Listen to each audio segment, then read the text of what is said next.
Hi guys, ನಮಸ್ಕಾರ from the Netherlands. Welcome back to another vlog. Actually ನಾವು ನಿನ್ನೆ some wallpaper ರಿನೋವೇಷನ್ಸು ಮಾಡಿದ್ವಿ, but ಅದು ಏನೋ ಅಷ್ಟು ಕರೆಕ್ಟಾಗಿ ಆಗಿಲ್ಲ. ಬಿಕಾಸ್ ನಾವು ವಾಲ್ಪೇಪರ್ ತಂದಿದ್ವಿ. ಅದನ್ನು ಒಂದು ಸ್ವಲ್ಪ ರಿಸರ್ಚ್ ಮಾಡಿದ್ವಿ, ಗೊತ್ತಾಯಿತು ಓಕೆ ಇದೇನೋ ರೆನೋ ಫ್ಲೀಸ್ ಅಂತ ಏನೋ ಇದೆ, ಆ ಥರ ವಾಲ್ಪೇಪರ್ ತರಬೇಕು ಅಂತ. ಆ್ಯಕ್ಚುಲಿ ವಾಲ್ಪೇಪರ್ ಹಾಕಿದ್ದು ಕರೆಕ್ಟಾಗಿತ್ತು, ಬಟ್ ಟೆಕ್ಸ್ಚರ್ ಏನೋ ಕರೆಕ್ಟಾಗಿ ಅನಿಸಿಲ್ಲ. ಸೊ ಏನಾದರೂ ಈ ಥರ ಕೆಲಸ ಮಾಡಬೇಕಾದ್ರೆ ಅಟ್ಲೀಸ್ಟ್ ಒಂದು ಸ್ವಲ್ಪ ಆದರೂ ಕರೆಕ್ಟಾಗಿ ಮಾಡಬೇಕು ಅಂತ ಅನಿಸ್ತಾ ಇರುತ್ತೆ. ಸೊ ಅದಕ್ಕೆ ಇವಾಗ again we are going cycling to another Hornbach and looking for that Renault Fleece wallpaper.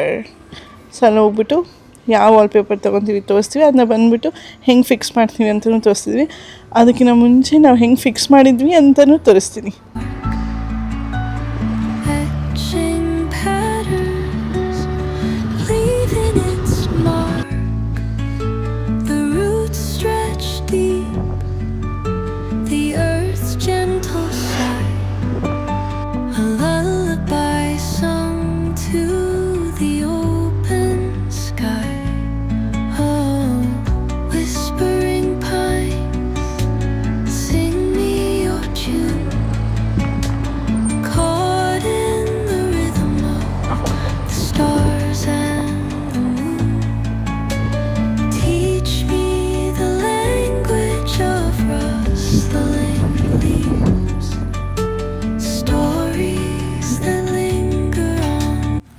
So ನಮಗೇನು ಬೇಕಾಗಿತ್ತು ಅದು ಸಿಕ್ತು. ಇಲ್ಲಿ ಅದೆಷ್ಟು ಇದೆ, ಗ್ಲಾಸ್ ವೇವ್ಸ್ ಸ್ಟ್ಯಾಂಡರ್ಡ್ ಅಂದ್ಬಿಟ್ಟು ಇದೇ standard. I think majority of the rented ಅಪಾರ್ಟ್ಮೆಂಟ್ಸಲ್ಲಿ ಇದೇ ಆಗ್ತಾರೆ ಅನಿಸುತ್ತೆ.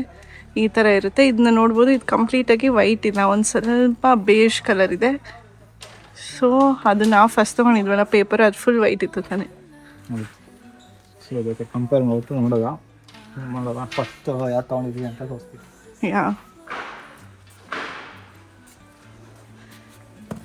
ಫಸ್ಟ್ ತೊಗೊಂಡಿದ್ದು ಆಲ್ಮೋಸ್ಟ್ ಇದೇ ಥರ ಕಾಣಿಸಿತ್ತು. ಫಸ್ಟ್ ತೊಗೊಂಡಿದ್ದು ಇದು paper. So this is paper, but this is glass fibre ಥರ. ನೋಡ್ಬೋದು ಕಲರಲ್ಲೂ ಎಷ್ಟು ಡಿಫ್ರೆನ್ಸ್ ಇದೆ ಅಂತ. ಸೊ ಇದು ಆ್ಯಕ್ಚುಲಿ ಫುಲ್ ವೈಟ್ ಇದೆ, ಇದು ನೋಡ್ತಾ ಇದ್ರೆ ಒಂದು ಸ್ವಲ್ಪ ಡಲ್ ಇದೆ. So this is what exactly we want for our room. So ಇವಾಗ ಹೋಗ್ಬಿಟ್ಟು ಕ್ಲಾಸ್ ಮಾಡೋದ. ಅದಕ್ಕಿಂತ ಮುಂಚೆ ನಾವು ಆವಾಗಲೇ ಪೇಪರ್ದು ಜೆಲ್ ತೊಗೊಂಡಿದ್ವಿ, ಪೇಪರ್ದು ಗ್ಲೂ ತೊಗೊಂಡಿದ್ವಿ. ಇವಾಗ ಇದರದ್ದು ಗ್ಲಾಸ್ ಫೈಬರ್ದು ತೊಗೊಂಡು ನಮ್ಗೆ ಬೇಕಾಗಿದ್ದು ಸ್ಟ್ಯಾಂಡರ್ಡು. ಸೊ ಸ್ಟ್ಯಾಂಡರ್ಡಲ್ಲಿ ಈ ಸೈಜ್ ಇರುತ್ತೆ, medium size. So 1200 glass vessel ಬೇಹಾಂಗ್ ಸ್ಟ್ಯಾಂಡರ್ಡ್.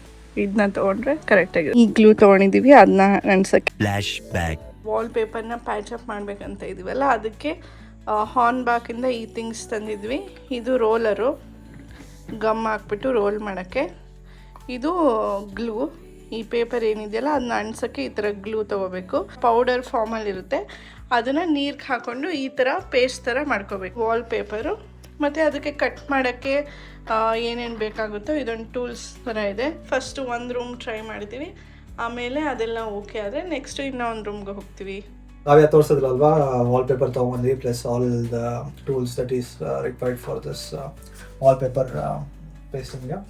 ಸೊ ಲಾಸ್ಟ್ ಟೈಮ್ ನೋಡಿದ್ವಿ ಒಂದು ಸ್ವಲ್ಪ ಡ್ಯಾಮೇಜ್ ಮಾಡಿದ್ವಿ, ಬಿಕಾಸ್ ರೈಟಿಂಗ್ ಬೋರ್ಡ್ನ ವಿತ್ ಡಬಲ್ ಸೈಡ್ ಪ್ಲಾಸ್ಟರ್ ಹಾಕಿದ್ವಿ. ಸೊ ಅದರಿಂದ ಒಂದು ಸ್ವಲ್ಪ ವಾಲ್ಪೇಪರ್ ಕಿತ್ಕೊಂಡ್ಬಂದಿದೆ, ಅದನ್ನು ಇವಾಗ ಫಿಕ್ಸ್ ಮಾಡೋದು. ಸೊ ಒಂದು ಸ್ವಲ್ಪ ವಾಲ್ಪೇಪರ್ ತೊಗೊಂಡಿದ್ದೀನಿ. ಈ ವಾಲ್ಪೇಪರ್ ಯಾವ ಸೈಜಲ್ಲಿ ತೊಗೊಂಡಿದ್ದೀನಿ ಅಂದರೆ, ಈ ಡ್ಯಾಮೇಜ್ ಆಗಿದೆಯಲ್ಲ, ಈ ಡ್ಯಾಮೇಜ್ ಆಗಿರೋದಕ್ಕಿಂತ ಒಂದು ಸ್ವಲ್ಪ ದೊಡ್ಡ ಸೈಜಲ್ಲಿ ತೊಗೊಂಡಿದ್ದೀನಿ. ಪೇಂಟರ್ ಸ್ಟೇಟ್ ತೊಗೊಂಡು ಎಲ್ಲ ಹಂಚ್ಕೊಳೋದು, ಸೊ ದಟ್ ಈಸಿಯಾಗಿ ಕಟ್ ಮಾಡ್ಕೋಬೋದು.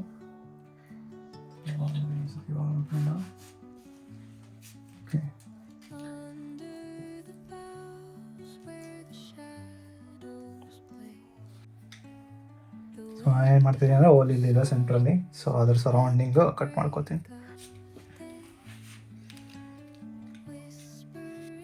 ಸೊ ನೋಡ್ತಾ ಇರ್ಬೋದು, ಇದು ಔಟ್ ಸೈಡ್ ಫುಲ್ಲು ಕಟ್ ಮಾಡ್ಕೊಂಡಿದ್ದೀನಿ. ಇವಾಗ ಈಸಿಯಾಗಿ ಇದನ್ನೆಲ್ಲ ತಕ್ಕೊಬೋದು. ಈ ಥರ ಅನ್ಸಿದ್ರೆ ದಿಸ್ ವಿಲ್ ಬಿ ಪ್ಯಾಚ್ಡ್. ಇದು ಗಮ್ಮು ನೋಡ್ತಾ ಇರ್ಬೋದು, ಅವೆಲ್ಲ ಕಾವ್ಯ ತೋರಿಸಲು ಹೆಂಗೆ ಪ್ರಿಪೇರ್ ಮಾಡೋದು ಅಂತಲೂ ತೋರಿಸಿದ್ರೆ. ಸೊ ಜಸ್ಟ್ ಅಪ್ಲೈ ಮಾಡೋದು. ಸೊ ನೋಡ್ತಾ ಇದ್ದೀರಾ, ಗಮ್ ಹಾಕ್ಕೊಂಡಿದ್ದೀವಿ. ಇವಾಗ ಜಸ್ಟ್ ಕಟ್ ಮಾಡಿದ್ವಲ್ಲ ಅದನ್ನು ಅನ್ಸ್ಕೊಂಡು, ಸೊ ಎಕ್ಸಾಕ್ಟ್ ಇವಾಗ ಪೇಪರ್ ಇದರಿಂದ ರೋಲ್ ಮಾಡ್ಕೊಳ್ಳೋದು. ಸೊ ಇವಾಗ ಕಾವ್ಯ ಮಾಡ್ತಾ ಇದ್ದಾಳೆ. ನಾನು ಮಾಡ್ತೀನಿ, ಜಸ್ಟ್ ಇದೇ ಥರ ಇಟ್ಕೊತೀನಿ, ಪೇಂಟರ್ ಸ್ಟೇಪ್ ಹಾಕೊತೀನಿ,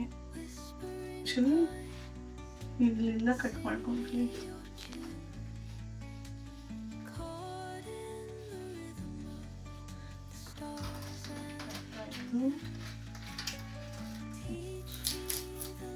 Video.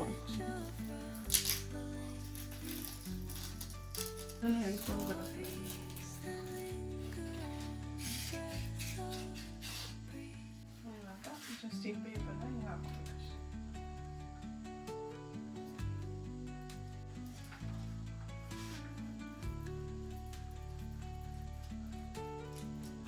ರೆಡಿ ಆಗಿದೆ. ಸ್ವಲ್ಪ ಹೊತ್ತು ಡ್ರೈ ಆಗಕ್ಕೆ ಬಿಡಬೇಕು.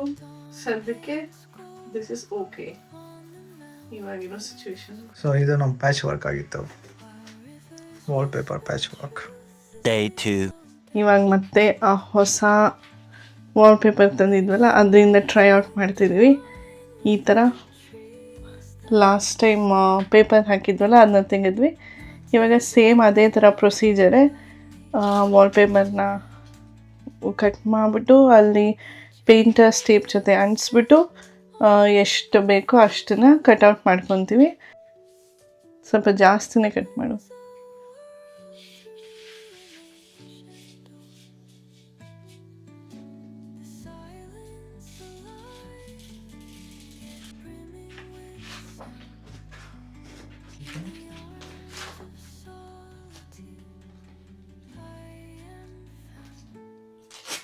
ಇವಾಗ ಅಗೇನ್ ಎಕ್ಸೆಸ್ ಏನಿದೆ ಅದನ್ನ ಕಟ್ ಮಾಡಿಬಿಟ್ಟು ಈ ಥರ ಎಳ್ಕೊತಾ ಇದ್ದೀವಿ. ಅದೇ ಥರ ಫುಲ್ ಅದು ಸ್ಕ್ವೇರ್ ಏನು ಕಟ್ ಮಾಡಿದ್ರು, ಸ್ಕ್ವೇರ್ ಅಲ್ಲ ರೆಕ್ಟ್ಯಾಂಗಲ್, ಆ ರೆಕ್ಟ್ಯಾಂಗಲ್ ಏನು ಕಟ್ ಮಾಡಿದ್ರು ಅದನ್ನು ಫುಲ್ ಎಳ್ಕೊಂಡು ಅದ್ರ ಮೇಲೆ ಐ ಥಿಂಕ್ ಬೆಟರ್ ಆ ವಾಲ್ ಪುಟ್ಟಿ ಥರ ಹಾಕಿದ್ರೆ ಒಂಥರ ಈವನ್ ಥರ ಕಾಣಿಸುತ್ತೆ. ಅದ್ರ ಮೇಲ್ಗಡೆ we can just put this new wall paper. ಇವಾಗ ಗ್ಲೂ ಹಾಕಿದ್ದೀವಿ. ಗ್ಲೂ ಹಾಕ್ಬಿಟ್ಟು ಇವಾಗ ವಾಲ್ ಪೇಪರ್ ಅಂಟಿಸ್ತಾ ಇದ್ದೀವಿ.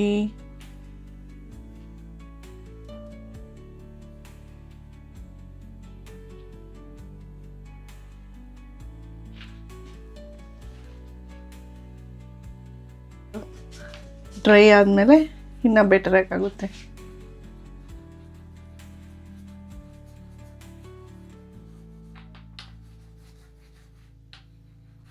So this is so much better than yesterday. Dry ಆಗಿ ನಾಳೆ ಈವ್ನಿಂಗ್ ನೋಡಿದ್ರೆ it will look correct. So ಇವಾಗ ಜಸ್ಟ್ ಗ್ಲೂ ಹಾಕ್ಕೊತಾ ಇದ್ದೀನಿ.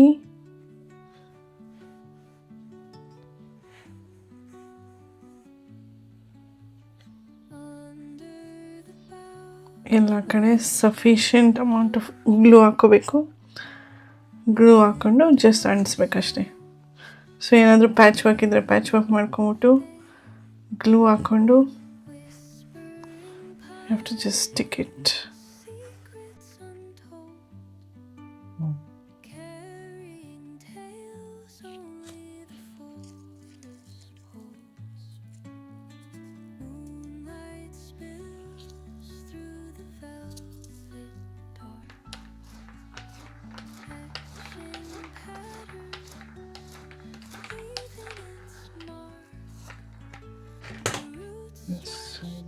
ಸೊ ಹೀಗೆ ಬಂದಿದೆ ಪ್ಯಾಚ್ ಅಪ್ ವರ್ಕ್. ನಾಳೆ ನೋಡಬೇಕು ಹೆಂಗಿರುತ್ತೆ ಅಂದ್ಬಿಟ್ಟು, ಹೀಗೆ ಇರುತ್ತಾ ಇಲ್ಲ ಇನ್ನು ಬೆಟರಾಗಿ ಆಗುತ್ತಾ ಅಂತ. So let's wait and watch for tomorrow. So ಇವತ್ತಿನ ವ್ಲಾಗಿಗೆ ಅಷ್ಟೇ. Thank you for watching. See you in the next vlogs. Bye. ಇವಾಗ ಮಾರ್ನಿಂಗ್ ಒಂದ್ಸತಿ ಬಂದ್ಬಿಟ್ಟು ಚೆಕ್ಔಟ್ ಮಾಡ್ತಿದ್ದೆ. ಆಲ್ಮೋಸ್ಟ್ ಆಗಿದೆ, better then the paper wall paper. ಇವಾಗ ಜಸ್ಟ್ ಐ ಥಿಂಕ್ 12 hours ಆಗಿದೆ. ಯೂಶ್ವಲಾಗಿ 48 hours ವೆಯ್ಟ್ ಮಾಡಬೇಕಂತ ಇರುತ್ತೆ. ಸೊ 48 hours ಆದಮೇಲೆ ಕರೆಕ್ಟಾಗಿ ಸೆಟ್ ಆಗುತ್ತೆ ಅಂತ ಇರುತ್ತೆ. ಸೊ ಅದಕ್ಕೆ 12 hours ಆದಮೇಲೆ ಈ ಥರ ಸೆಟ್ ಆಗಿದೆ, ಚೆನ್ನಾಗೇ ಆಗಿದೆ.